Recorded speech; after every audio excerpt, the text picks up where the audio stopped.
الحمد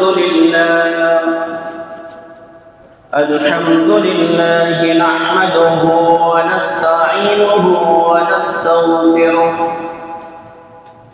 ونعوذ بالله من شرور أنفسنا ومن سيئات أعمالنا من يهده الله فلا مضل له ومن يضلله فلن تجد له وليا مرشدا ونشهد أن لا إله إلا الله وحده لا شريك له ونشهد أن سيدنا وسندنا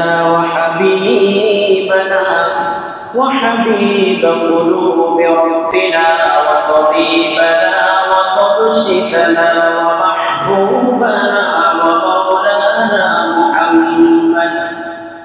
ومولانا محمدا عبده ورسوله أرسله الله تعالى كافة للناس بشيرا ونذيرا وداعيا إلى الله بإذنه سراجا وقمرا منيرا فقد قال الله تبارك وتعالى في كلامه المجيد وفرقانه الحميد أعوذ بالله من الشيطان الرجيم بسم الله الرحمن الرحيم وقال الشيطان لما قضي الأمر إن الله وعدكم وعد الحق ووعدتكم فأخلفتكم وما كان لي عليكم من سلطان إلا أن دعوتكم فاستجبتم لي فلا تلوموني ولوموا أنفسكم ما أنا بمصرخكم وما أنتم بمصرخي إني كفرت بما أشركتموني من قبل إن الظالمين لهم عذاب عليم وقال رسول الله صلى الله عليه وسلم لا يؤمن أحدكم حتى أكون أحب إليه من والده وولده والناس أجمعين إن الله وملائكته يصلون على النبي يا أيها الذين آمنوا صلوا عليه وسلموا تسليما اللهم صل على محمد وعلى آل محمد كما صليت على إبراهيم وعلى آل إبراهيم إنك حميد مجيد اللهم بارك على محمد وعلى آل محمد كما باركت على إبراهيم وعلى آل إبراهيم إنك হামিদুম মাজিদ। আলহামদুলিল্লাহ, আল্লাহ সুবহানাহু ওয়া তাআলার দরবারে লাখ কোটি শুকর যে মহান স্রষ্টা আপনাকে আমাকে শাহরুল্লাহ, আল্লাহ পাকের মাস, পবিত্র মাস, আরবি মাসের প্রথম মাস, এই মাসের 19 তারিখ পর্যন্ত হায়াতে জিন্দেগি দান করে পবিত্র জুমার দিন জুমার নামাজের জন্য আল্লাহর ঘর মসজিদে আসার এবং বসার তৌফিক দান করে, সেই জন্য শুকরিয়া আদায় করি আলহামদুলিল্লাহ। আজকে আজানের পর এই এলাকাটা যত বড়, যদি সমস্ত লোক মসজিদে আসতো তাহলে আমাদের উপরের ফ্লোর বলেন, ছাদ বলেন, রাস্তা বলেন, কোথাও জায়গা দিয়ে পারা যেত না। কিন্তু আল্লাহ রব্বুল আলামিন হয়তো তাদেরকে কবুল করেনি, যার কারণে তারা আসতে পারে। আল্লাহ রব্বুল আলামিন কিয়ামতের ময়দান যখন সংগঠিত করবেন, কিয়ামতের ময়দানে দুই শ্রেণীর লোক হবে। এক শ্রেণীর লোকের জায়গা হবে ফারিকুন ফিল জান্নাহ ওয়া ফারিকুন ফিস সাঈর। এক শ্রেণীর লোক হিসাব নিকাশের পরপরই জান্নাতে চলে যাবে, আর এক শ্রেণীর লোক জাহান্নামের দিকে হাঁটতে থাকবে। কিয়ামতের ময়দান বহুত ভয়াবহ ময়দান। রাসূল আরবি সাল্লাল্লাহু আলাইহি ওয়াসাল্লাম ওই দিন একবার চলে যাবে হাউজে কাউসারের কাছে, একবার চলে যাবে পুলসিরাতের কাছে। না জানি আমার কোন উম্মত পেটে জাহান্নামের ভিতরে পড়ে গেল, আবার চলে যাবে জাহান্নামের দরজায়, আবার চলে যাবে মিজানের পাল্লা যেখানে মাপা হচ্ছে ওখানে। এইভাবে নবী আরবি সাল্লাল্লাহু আলাইহি ওয়াসাল্লাম সরস্বতী করতে থাকবে। নবী আরবি সাল্লাল্লাহু আলাইহি ওয়াসাল্লাম হাদিসে পাকের মধ্যে ইরশাদ করেন, লা ইউমিনু আহাদুকুম হাত্তা আকুনা হাব্বা ইলাইহি মিন ওয়ালিদিহি ওয়া ওয়ালাদিহি ওয়ান নাসি আজমাইন। তোমরা ততক্ষণ পর্যন্ত মুমিন হতে পারবে না, ইমানদার হতে পারবে না, যতক্ষণ পর্যন্ত আমি আল্লাহর রাসূল এবং আল্লাহ রব্বুল আলামিনকে ভালো না বাসবে। কেমন ভালোবাসতে হবে? নিজের মাতা পিতা, ছেলে সন্তান সব কিছু থেকেও নবী আরবি সাল্লাল্লাহু আলাইহি ওয়াসাল্লামকে ভালোবাসতে হবে। কারণ কিয়ামতের ময়দানে আপনার এত আদরের সন্তান, এত আদরের স্ত্রী, এত আদরের আপনার ভাই এবং আপনার পিতামাতা কেউ কাজে আসবে না। কারণ আল্লাহ রব্বুল আলামিন সূরা নাবার মধ্যে ইরশাদ করেন, ওয়া উম্মিহি ওয়া আবিহি ওয়া সাহিবাতিহি ওয়া বানি লিকুল্লি ইমরিইন মিনহুম ইয়াওমাইযিন শাআনুন ইউগনি। কিয়ামতের ময়দানে যখন আপনি আমি থেকে যাব, তখন ওই গুনাহগার ব্যক্তি কি করবে? সর্বপ্রথম তার মায়ের কাছে চলে যাবে, মায়ের কাছে গিয়ে বলবে, মা আমি একটা মাত্র নেকির জন্য ঠকে গেছি, একটা মাত্র নেকির জন্য ঠকে গেছি। দুনিয়াতে আমার জন্য তুমি কত না কি করছো, আমি তোমার জন্য কত কিছুই করেছি, কিন্তু আজকে আমাকে একটা নেকি দিয়ে তুমি আমাকে ছাড়িয়ে দাও।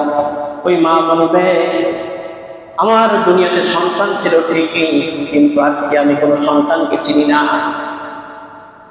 আপনি যাকে এত আদরে লালন পালন করছেন আপনার সন্তান, সন্তান বলবে আমার পিতা ছিল ঠিকই, কিন্তু আজকে আমি পিতাকে চিনি না। কারণ উম্মাতুল মুমিনিন হযরত আয়েশা সিদ্দিকা রাদিয়াল্লাহু তাআলা আনহা কিয়ামতের ময়দানের বিভীষিকাময় পরিস্থিতির কথা আল্লাহ রব্বুল আলামিন তার হাবিবকে জানিয়ে দিয়েছে। হাবিব যখন বর্ণনা করতেছিলেন, আম্মা জান হযরত আয়েশা সিদ্দিকা রাদিয়াল্লাহু তাআলা আনহা বলতেছে, ইয়া রাসূলুল্লাহ, যখন সিংহায় ফুৎকার দেওয়া হবে সমস্ত মানুষ রক্ত হয়ে ছুটতে থাকবে, তখন তার যে উলঙ্গ হয়ে মানুষ উঠবে, তো কেউ যদি কারো দিকে তাকায়, তখন রাসূল আকরাম সাল্লাল্লাহু আলাইহি ওয়াসাল্লাম বলতেছেন, হে আয়েশা, ওই ময়দানটা এত কঠিন যে কেউ কারো দিকে নজর দেওয়ার সুযোগ পাবে না, শুধু ছুটতেই থাকবে, শুধু ছুটতেই থাকবে। আমরা দেখা যাচ্ছে কি দুনিয়াতে আমাদের বন্ধুকে বলেন, আমরা দেখা যাচ্ছে কি বন্ধুকে বন্ধু বানাই শয়তানকে, আমরা দুনিয়াতে বন্ধু বানাই শয়তানকে। কিয়ামতের ময়দানে যারা মুমিন হবে, নবী আরবি সাল্লাল্লাহু আলাইহি ওয়াসাল্লাম তাদের জন্য একবার জাহান্নামের দরজায় ছুটে যাবে, একবার মিজানের পাল্লার ওখানে ছুটে যাবে, একবার হাউজে কাউসারের ওখানে ছুটে যাবে, একবার জাহান্নামের দিকে ছুটে যাবে যে তার উম্মত কোথায় আটকে গেছে। কিন্তু এটা করবে কাদের জন্য?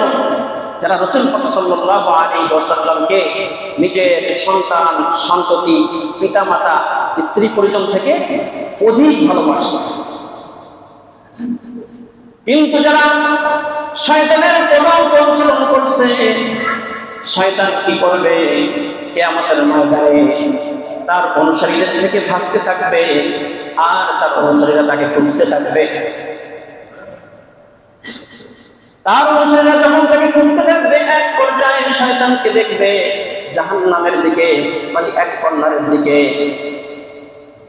তারা অনুসারীরা যখন তার দিকে ছুটে যাবে, এক পর্যায়ে শয়তান ছুটতে থাকবে, আর তার অনুসারীরা তাকে ধরার জন্য দৌড়াতে থাকবে।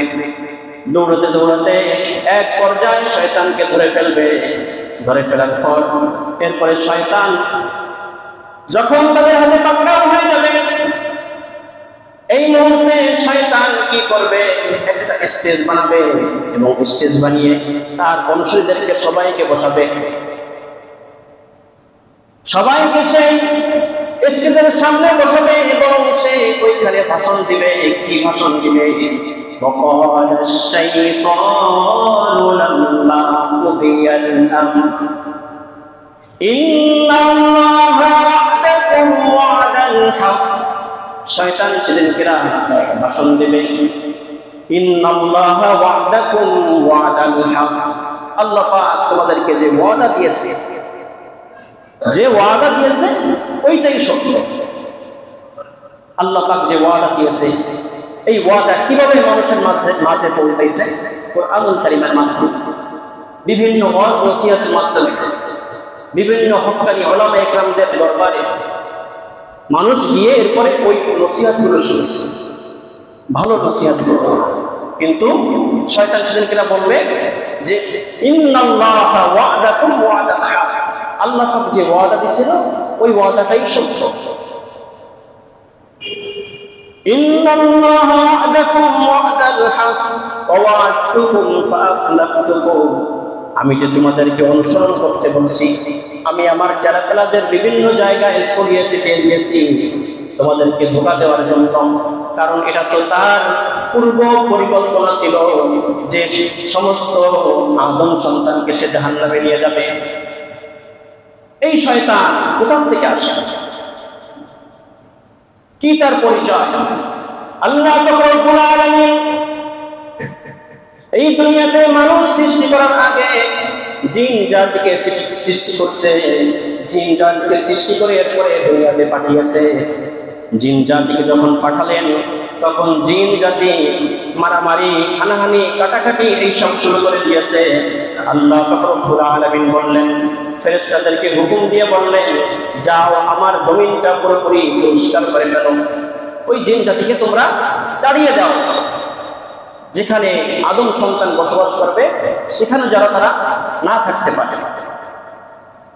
আল্লাহ রাব্বুল আলামিনের হুকুমে ফেরেশতারা চলে আসছে, এসে দুনিয়া থেকে সমস্ত জিন জাতিকে তাড়িয়ে দিয়েছে। কিন্তু ছোট্ট একটা বাচ্চা ওখানে ফেলে তার বাপ মা চলে গেছে। ফেরেশতারা গিয়ে বলতেছে, আল্লাহ রাব্বুল আলামিন, ছোট একটা মাসুম বাচ্চা ওই দুনিয়াতে আছে, আমরা কি করতে পারি? আল্লাহ রাব্বুল আলামিন বলতেছে, ওকেও তাড়িয়ে দাও। ফেরেশতারা বলতেছে, আল্লাহ রাব্বুল আলামিন, এরকম শিশু বাচ্চাকে আমরা তাড়িয়ে দেব, এটা কেমন দেখায়? আপনি একটু ইহসান করেন। আল্লাহ পাক রব্বুল আলামিন বলতেছে, ঠিক আছে তোমরা বলতেছো ইহসান করতে, কিন্তু এর খাবার দাবার কিভাবে পৌঁছাবা? তখন আল্লাহ পাক রব্বুল আলামিনের কাছে জিনরা ফেরেশতারা আরজু পেশ করছে, হে আল্লাহ পাক রব্বুল আলামিন, আপনি যদি হুকুম দেন তাহলে তার খাবার আমরা পৌঁছাবো। আল্লাহ পাক রব্বুল আলামিন কোন বর্ণনায় জিবরাইল আলাইহিস সালাতু ওয়াস সালাম দুইটা আঙ্গুল তার মুখের মধ্যে দিলেন, একটা আঙ্গুল দিয়ে দুধ বের হলো আর একটা আঙ্গুল দিয়ে মধু বের হলো। এটা আল্লাহ পাক সব কিছুই জানে, এর দ্বারা পরবর্তীতে কি হবে কিন্তু ফেরেশতাদেরকে দেখানোর জন্য যে এই ছোট মাসুম বাচ্চা এই পরবর্তীতে কি করতে পারে, আল্লাহ পাক রব্বুল আলামিন এইভাবে যখন তাকে বড় করা শুরু করলেন, কিছুদিন পর সে তো জিনের বাচ্চা কি করলো, তার টার্গেট আল্লাহ পাক রব্বুল আলামিনকে রাজি খুশি করা। সে কি করলো, দুনিয়াতে সমস্ত জায়গায় এমন কোন জায়গা বাকি নাই সিজদা করার। আল্লাহ পাক রব্বুল আলামিন তিনি তার কুদরতি পায়ে যেই সিজদা করবে আল্লাহ পাক রব্বুল আলামিন খুশি হয়ে যায়। মানুষ দুনিয়াতে কিন্তু আল্লাহ পাক রব্বুল আলামিনের কুদরত ছাড়া, তার পা ছাড়া কোথাও কিন্তু সিজদা করার অনুমতি নাই। এই জন্য আল্লাহ পাক রব্বুল আলামিন দেখলেন দুনিয়াতে কোন জায়গায় তার সিজদা করার জায়গা বাকি নাই। এরপরে আল্লাহ পাক রব্বুল আলামিনের কাছে ফেরেশতারা আরজু পেশ করলেন, হে আল্লাহ পাক রব্বুল আলামিন, তাকে এই পরিণামে উঠিয়ে আনা হোক। আল্লাহ পাক রব্বুল আলামিন প্রথম আসমানে নিয়ে গেছেন। সে কি করলো, প্রথম আসমানে ওইভাবে সিজদা করা শুরু করলো। এইভাবে করতে করতে এক পর্যায়ে সে সপ্তম আসমানে চলে গেছে, গিয়ে এরপরে সিজদা করা শুরু করছে। আল্লাহ পাক রব্বুল আলামিন তার ইবাদতের ধরন দেখে এক পর্যায়ে আল্লাহ পাক রব্বুল আলামিন মুআল্লিমুল মালায়েকা ঘোষণা দিয়ে দিয়েছে, অর্থাৎ ফেরেশতাদের সরদার বানিয়ে দিয়েছে। সুবহানাল্লাহ। যখন ফেরেশতাদের সরদার বানানো হয়েছে, এই আযাজিল তার মনের মধ্যে কিন্তু শয়তানের বুদ্ধি আছে যে আল্লাহ আমার পিতামাতাকে দুনিয়া থেকে বের করে দিয়েছে, তার মনের মধ্যে কিন্তু ওইটা আছে। আযাজিল কি করলো, আল্লাহ পাক রব্বুল আলামিন আদম আলাইহিস সালাতু ওয়াস সালামকে সৃষ্টি করলেন। সৃষ্টি করে বলতেছেন, ক্বালা ইয়া ইবলিস মা মানাকা আন তাসজুদ। সমস্ত ফেরেশতাদেরকে বলছে প্রথমে উসজুদু লি আদম, আদমকে সিজদা করো। সবাই সিজদা করছে, কিন্তু ইবলিস বলতেছে, হে আল্লাহ পাক রব্বুল আলামিন, ওই আদমকে আপনি বানিয়েছেন গন্ধযুক্ত মাটি দ্বারা, আর আমাকে বানিয়েছেন আপনি আগুন দ্বারা। আগুনের ঊর্ধ্বগতি থাকে, সবসময় উপরে থাকে, আর মাটি সবসময় নিচের দিকে থাকে। আমি কোন কারণে তাকে সিজদা করব? সে বলতেছে, খালাকতানি মিন নার ওয়া খালাকতাহু মিন তিন।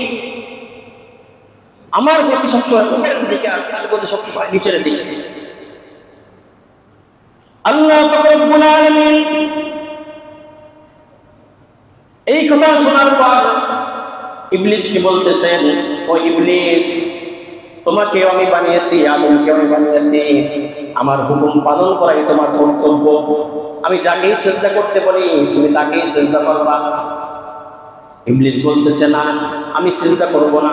আল্লাহ পাক রব্বুল আলামিন কি করলেন, মুআল্লিমুল মালায়েকা থেকে তার নামটা কেটে দিয়ে বললেন, আজ থেকে তুমি আমার দরবার থেকে বিতাড়িত হয়ে গেলা। ইবলিস বলতেছে, আল্লাহ পাক রব্বুল আলামিন, আমি যে এত পরিমাণ ইবাদত বন্দেগী করছি, এর তো একটা পারিশ্রমিক আছে, এর তো একটা প্রাপ্য আছে, আমার সেই প্রাপ্য যেটা এইটা দেন। আল্লাহ পাক রব্বুল আলামিন বলতেছে, হে ইবলিস, তুমি কি চাও? ইবলিস বলতেছে, আমার প্রাপ্য যেটা সেইটা দেন। এই আদম সন্তান কতদিন বেঁচে থাকবে? আল্লাহ পাক রব্বুল আলামিন বলতেছেন, কিয়ামতের আগ পর্যন্ত এই আদম সন্তান বেঁচে থাকবে। ইবলিস বলতেছে, আল্লাহ পাক রব্বুল আলামিন, আমার হায়াতটাও ওই কিয়ামতের আগ পর্যন্ত আপনি বাড়িয়ে দেন। আল্লাহ পাক রব্বুল আলামিন বাড়িয়ে দিয়েছে। এরপরে ইবলিস বলতেছে, আল্লাহ পাক রব্বুল আলামিন,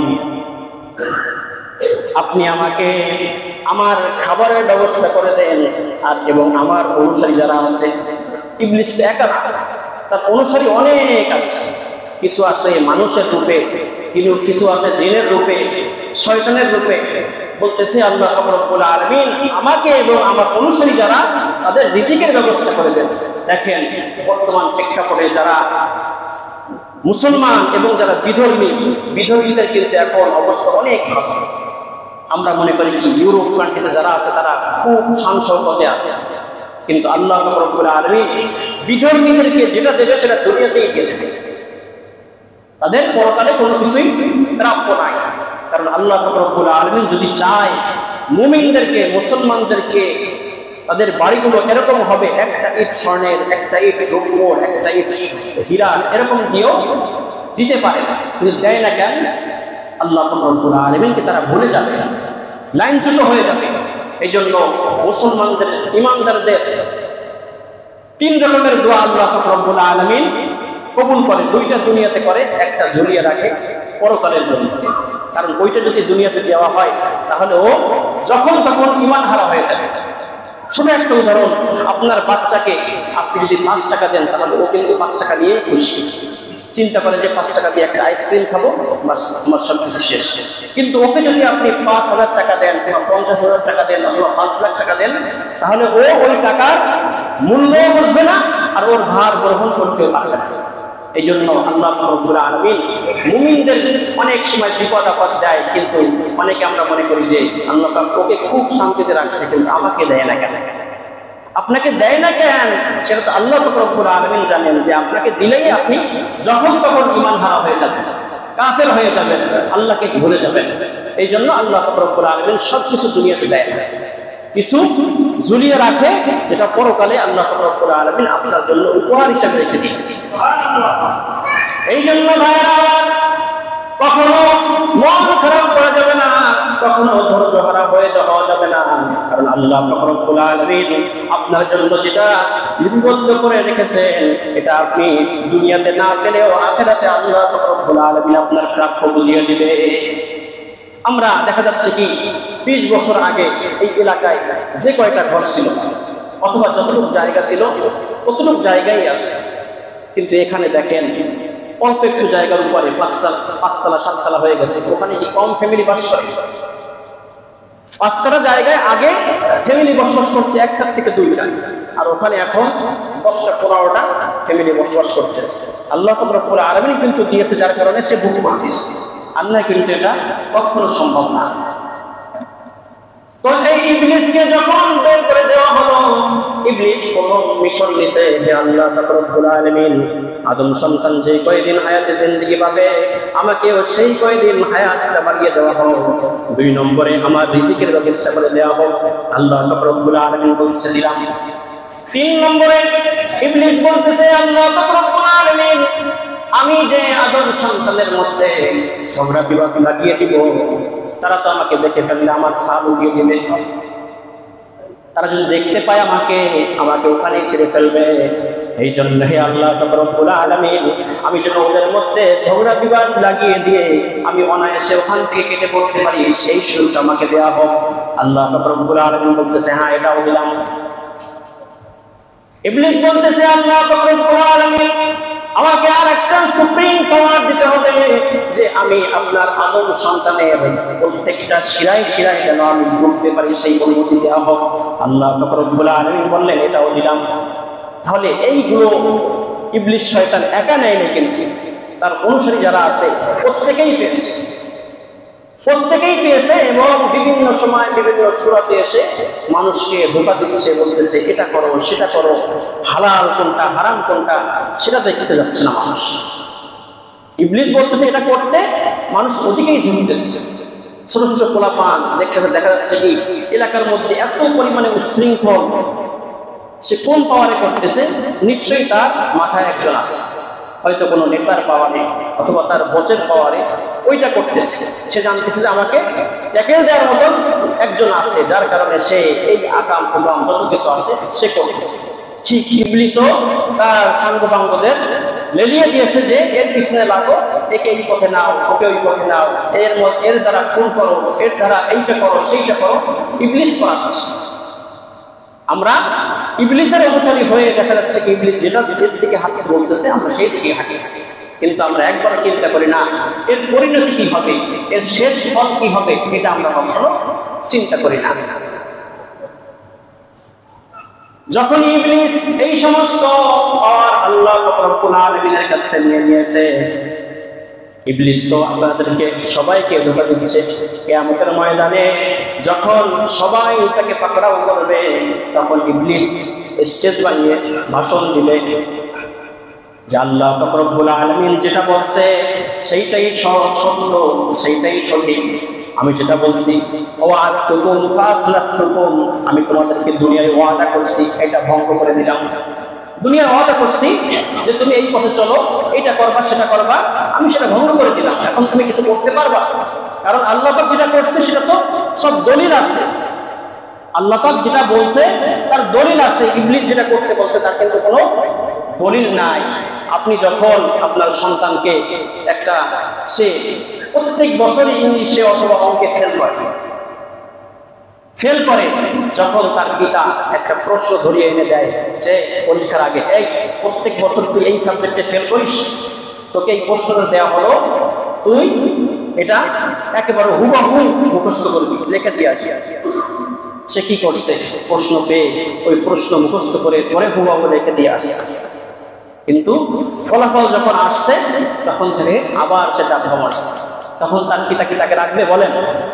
হ্যাঁ, আল্লাহ রাব্বুল আলামিন মৃত্যুর পরে কি হবে এটা তো পরিপূর্ণ সব কিছু এখানে বলে দিয়েছে। ইবলিস আপনার সঙ্গে যেটা করবে, কেমন ব্যবহার করবে, সেটাও আল্লাহ রাব্বুল আলামিন বলে দিয়েছে। এরপরেও যদি আমরা ইবলিসের পথ অনুসরণ করি, তাহলে আল্লাহ রাব্বুল আলামিন কি করতে পারে বলেন? কি করবে বলেন? আমাদেরকে আস্ত রাখবে। আল্লাহ রাব্বুল আলামিন সব কিছু, আপনার চলার পথ কেমন হবে, আপনি কিভাবে দুনিয়ায় জীবন যাপন করবেন, কোনটা আপনার জন্য হালাল, কোনটা আপনার জন্য হারাম, সব কিছু বলে দিয়েছে। তারপরেও আমরা প্রশ্ন পাওয়ার পরেও আমরা পরীক্ষার হলে যেয়ে ফেল করতেছি, প্রশ্ন পাওয়ার পরেও আমরা ফেল করতেছি। আল্লাহ রাব্বুল আলামিন এই উম্মতকে, এই মানুষকে বানিয়েছে নিজ হাত, অনেক দয়া করে, মায়া করে। আপনি যখন একটা বিল্ডিং বানান নিজের মতো করে, ওর উপর একটু বেশি মায়া থাকে। ওটা হোক না কুড়ে ঘর হলেও ওর উপরে আপনার অন্যরকম একটা মায়া থাকে। যত আপনাকে 5 তলা 7 তলা ফ্ল্যাট দেওয়া হোক, ওর প্রতি মায়া তেমন থাকে না, কারণ আমি নিজ হাতে যেটা তৈরি করছি তার একটু মায়া থাকে। কিন্তু আল্লাহ পাক আমাকে আপনাকে জাহান্নামের আগুনে জ্বালাবে, এই জন্য তো বানায় না, এই জন্য আল্লাহ রাব্বুল আলামিন বানায় নাই। কিন্তু আমরা যা করতেছি, আমরা যা সমাজের মধ্যে যেটা সাপ্লাই দিচ্ছি, এটা কিন্তু আল্লাহ রাব্বুল আলামিন বরদাস্ত করবে না।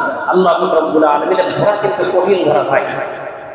যেটা ফিরাউন বলেন, হামান বলেন, কারুন বলেন, এদেরকে ধরে দেখিয়ে দিয়েছে যে আমি কিন্তু তাদেরকে পাকড়াও করছি। কেমন পাকড়াও করছি? তারা কিন্তু কিঞ্চিত পরিমাণ, চুল পরিমাণ সরতে পারে না।